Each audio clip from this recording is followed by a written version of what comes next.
We have an Amana built-in fridge.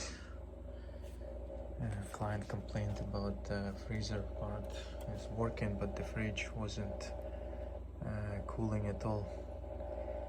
When arrived, found that the fan is not running, and looking inside right now, here all this ice build up, and we can see that it's just from the excessive moisture, and this is the impeller came loose. So I'll see right now. We'll try to put the impeller back in and see how it spins, and if it's from any reason it's loose, maybe the fan itself will have to be replaced, or the impeller.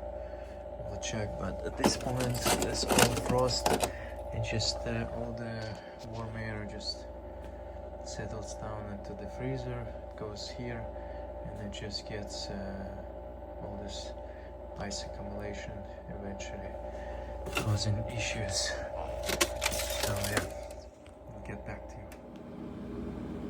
Alright, so after cleaning all the ice, remove the cover, clean all the ice, remove the fan housing, check the impeller, it was looking fine, put everything back together, tested, looks fine. Again, the fridge probably over 20 years, so it's can happen. So everything was reinstalled, the fan is blowing air pretty good, and we are pretty good now. So yeah, we can feel it. And this is Amana